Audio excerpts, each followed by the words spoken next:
Hi friends, എല്ലാവർക്കും online ക്ലാസ്സിലേക്ക് സ്വാഗതം. നമ്മൾ ഡിസ്കസ് ചെയ്യുന്നത് 9ാം ക്ലാസ്സിലെ കേരള പാഠാവലി 4 മാർക്കിൻ്റെ important ചോദ്യോത്തരങ്ങളാണ്.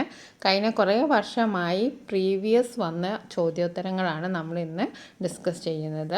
Kerala പാഠാവലിയുടെ 2 question paper discussion നമ്മൾ ഈ ചാനലിൽ അപ്ലോഡ് ചെയ്തിട്ടുണ്ട്. അതിൻ്റെ ലിങ്ക് ഡിസ്ക്രിപ്ഷൻ ബോക്സിൽ കൊടുക്കാം. അല്ലെങ്കിൽ നിങ്ങൾ ക്ലാസ് 9 ആനുവൽ എക്സാം എന്ന പ്ലേലിസ്റ്റ് ചെക്ക് ചെയ്താൽ നിങ്ങൾക്ക് കാണാൻ കഴിയും. അപ്പോൾ നമുക്ക് ആദ്യത്തെ ചോദ്യം നോക്കാം. ഇതിലെല്ലാം 4 മാർക്ക് ചോദ്യങ്ങളാണ് നമ്മൾ ഉൾപ്പെടുത്തിയിരിക്കുന്നത്. അപ്പോൾ അയാളുടെ കൈവശം ജീവിത ഭദ്രത നൽകുന്നതിനായി 2 അനുഗ്രഹങ്ങൾ ഉണ്ടായിരുന്നു: ബലിഷ്ഠമായ കൈകളും പതറാത്ത മനസ്സും. ചെയ്യുന്ന തൊഴിലിനോടുള്ള 2 ടാക്സിക്കാരുടെയും മനോഭാവം അഭിഗ്രഹിച്ച് കുറിപ്പ് തയ്യാറാക്കുക. ജീവിതത്തിൽ ആപത്ത് ആർക്കും ഉണ്ടാകും. ആപത്തിൽ അന്യോന്യം തുണയ്ക്കാനാണ് ദൈവം മനുഷ്യന് വിവേകം കൊടുത്തിരിക്കുന്നത്. അപ്പോൾ ഇതൊക്കെ വെച്ചിട്ട് ആ 2 ടാക്സിക്കാരുടെ മനോഭാവം അപഗ്രഥിച്ച് ഒരു കുറിപ്പ് തയ്യാറാക്കാനാണ് പറഞ്ഞിരിക്കുന്നത്. ജീവിത പാഠങ്ങൾ നമ്മെ ശുദ്ധരാക്കുകയും മനസ്സുകളെ സങ്കുചിതത്തിൽ നിന്ന് മോചിപ്പിച്ച് ഉദാര മാനവികതയുടെ തലത്തിലേക്ക് ഉയർത്തുകയും ചെയ്യും. അപ്പം ജീവിത പാഠങ്ങൾ നമുക്ക് ഒരുപാട് അനുഭവം തരുന്നു. നമ്മുടെ മനസ്സിനെ സങ്കുചിത സ്വഭാവത്തിൽ നിന്നും മോചിപ്പിച്ച് മാനവികതയുടെ തലത്തിലേക്ക് ഉയർത്തുന്നു. നിത്യചൈതന്യയതിയുടെ ഈ ഓർമ്മക്കുറിപ്പുകൾ നിസ്സാരമെന്ന് കരുതിയവർ മഹാന്മാരും മഹാന്മാരെന്ന് കരുതിയവർ നിസ്സാരരുമാണെന്ന് നമ്മെ ബോധ്യപ്പെടുത്തുന്നു. അപ്പോൾ ഈ ഓർമ്മക്കുറിപ്പുകൾ നമ്മളെ ഓർമ്മപ്പെടുത്തുന്നത് നമ്മൾ നിസ്സാരരെന്ന് കരുതിയവർ മഹാന്മാരും നമ്മൾ മഹാന്മാരാണെന്ന് കരുതിയവർ നിസ്സാരരുമാണ് എന്നാണ് നിത്യചൈതന്യയതി നമ്മെ ബോധ്യപ്പെടുത്തുന്നത്. അപ്രതീക്ഷിതമായി ഭാഗത്തു നിന്ന് സഹായം ലഭിക്കുകയും താങ്ങാവുമെന്ന് കരുതിയവർ കൈയൊഴുകുകയും ചെയ്യുന്നതാണ് ജീവിതം. യതി അവതരിപ്പിക്കുന്ന 2 അനുഭവങ്ങളും അദ്ദേഹത്തിൻ്റെ കണ്ണു തുറപ്പിച്ചവയാണ്. മറ്റുള്ളവരെ സഹായിക്കുകയാണ് ഒരു മനുഷ്യൻ്റെ ജീവിത നിയോഗം എന്ന് വിശ്വസിക്കുന്ന രാം ഗോപാലും അമ്മയെ സംരക്ഷിക്കുന്നത് കൊണ്ട് വിവാഹം പോലും വേണ്ടെന്ന് കരുതിയ കർത്താർ സിംഗുമാണ് യതിയെ അത്ഭുതപ്പെടുത്തിയത്. സത്യസന്ധതയുടെയും മാനവികതയുടെയും മനുഷ്യസ്നേഹത്തിൻ്റെയും ഉദാത്ത മാതൃകകളാണ് ഈ ടാക്സിക്കാർ. ജീവിതത്തെ പറ്റി നല്ല കാഴ്ചപ്പാടുകളാണ് ഇവർക്കുള്ളത്. കഠിനമായ അധ്വാനവും ആത്മസമർപ്പണവുമുള്ള ജീവിതം ഒരാൾക്കുണ്ടെങ്കിൽ അയാളെ തകർക്കാൻ ആർക്കുമാവില്ലെന്ന് കർത്താർ സിംഗ് വിശ്വസിക്കുന്നു. അതുപോലെ അന്യോന്യം സഹായിക്കാൻ കഴിഞ്ഞ ജീവിതം മരുഭൂമിയാവുകയില്ല എന്ന് രാം ഗോപാൽ മിശ്രയും കരുതുന്നു. ഇനി നമുക്ക് അടുത്ത ചോദ്യം നോക്കാം. ആഴം പൂണ്ടിടുന്നോരാമോദം തന്നാലെ പൂഴിയിൽ വീണു പുരണ്ടാൻ ചെമ്മേ. അമ്പാടിയിലേക്ക് പോകുന്ന അക്രൂരൻ്റെ മാനസികാവസ്ഥ എന്താണെന്ന് ഈ വരികളിലൂടെ സമർത്ഥിക്കുക. അപ്പോൾ അമ്പാടിയിലേക്ക് പോകുമ്പോൾ അക്രൂരൻ്റെ മനസ്സിൽ വളരെയധികം പല ചിന്തകളുമുണ്ട്. ശ്രീകൃഷ്ണനെ കാണാനുള്ള അതിയായ ആഗ്രഹം. അപ്പോൾ എന്തൊക്കെയാണ് അക്രൂരൻ്റെ മാനസികാവസ്ഥ എന്ന് നമ്മളോട് സമർത്ഥിക്കാനാണ് പറഞ്ഞത്. അക്രൂരൻ അമ്പാടിയിലേക്ക് യാത്ര തുടങ്ങുന്ന അതേ സന്ദർഭത്തിൽ തന്നെ കണ്ണനെ കാണുന്നതിനെക്കുറിച്ച് ചിന്തിച്ചു തുടങ്ങുന്നു. അമ്പാടിയോടടുക്കുന്ന മുറയ്ക്ക് ആലോചന മുറുകുന്നു. അക്രൂരൻ്റെ കൃഷ്ണഭക്തി അപ്പോൾ ജ്വലിക്കുന്നു. അമ്പാടിയിലെത്തുമ്പോഴേക്കും കൃഷ്ണഭക്തി പരകോടിയിലെത്തുന്നു. ആ സമയത്താണ് കണ്ണൻ്റെ പാദമുദ്രകൾ പൂഴിയിൽ പതിഞ്ഞു കാണുന്നത്. അത് ഭക്തി പ്രകാശനത്തിനുള്ള പ്രേരകമായി തീരുന്നു. ആദ്യം തേരിൽ നിന്നിറങ്ങി വണങ്ങുന്നു. തുടർന്ന് വർദ്ധിച്ച സന്തോഷത്തോടെ പൂഴിയിൽ വീണു ഉരുളുന്നു. കൃഷ്ണഭക്തനായ അക്രൂരൻ്റെ ഭക്തി പാരവശ്യം മൂലമുള്ള സ്വാഭാവിക പ്രവർത്തനം തന്നെയാണ്. അക്രൂരൻ്റെ ഭക്തിപരമായ ഒരു മാനസികാവസ്ഥയാണ് ഇവിടെ തെളിഞ്ഞു കാണുന്നത്. അപ്പോൾ 4 മാർക്കിൻ്റെ ചോദ്യമാണ്. ഇനി 3ാമത്തെ ചോദ്യം പരിചയപ്പെടാം.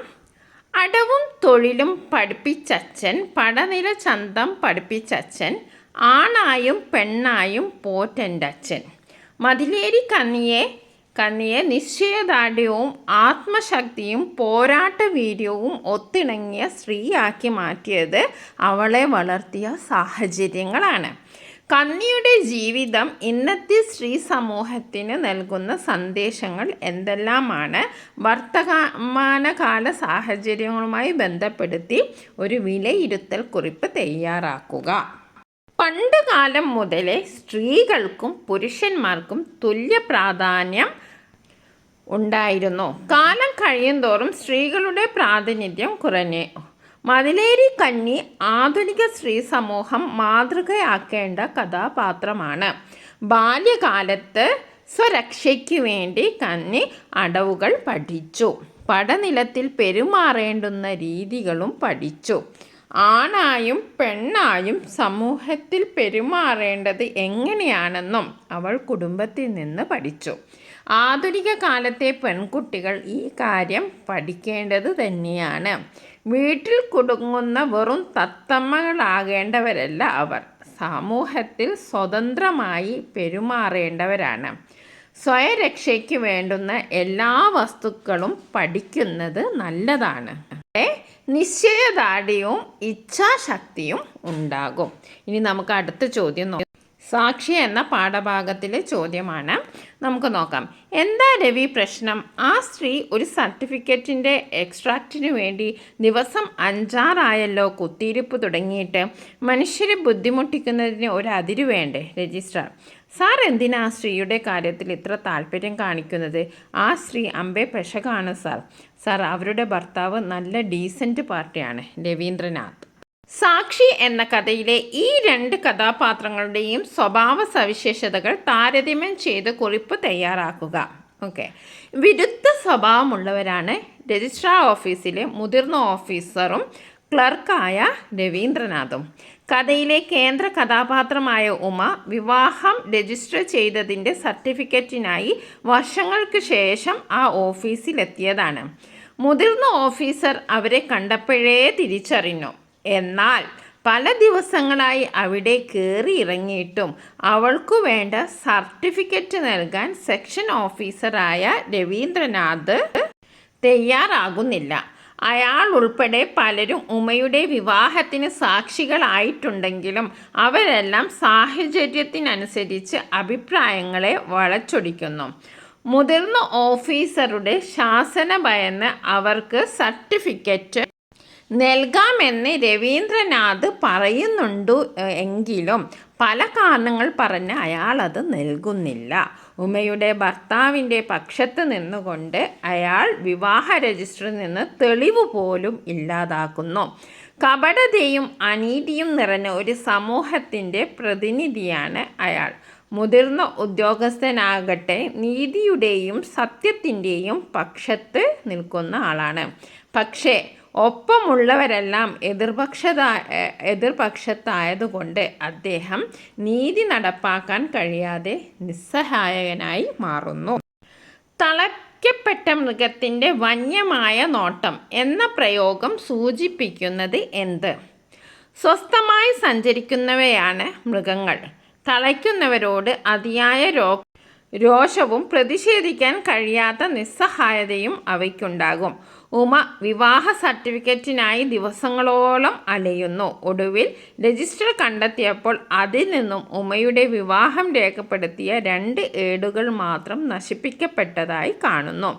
സത്യം അറിയുന്ന നിമിഷത്തിൽ ഉദ്യോഗസ്ഥരോട് ഉമയ്ക്കുണ്ടാകുന്ന രോഷവും ഉദ്യോഗസ്ഥരുടെ അനീതിയോട് പ്രതികരിക്കാൻ കഴിയാത്തതിനുമുള്ള നിസ്സഹായതയും ഈ വാക്കുകളിൽ പ്രകടമാകുന്നു. ഇനി നമുക്ക് അടുത്ത ചോദ്യം നോക്കാം.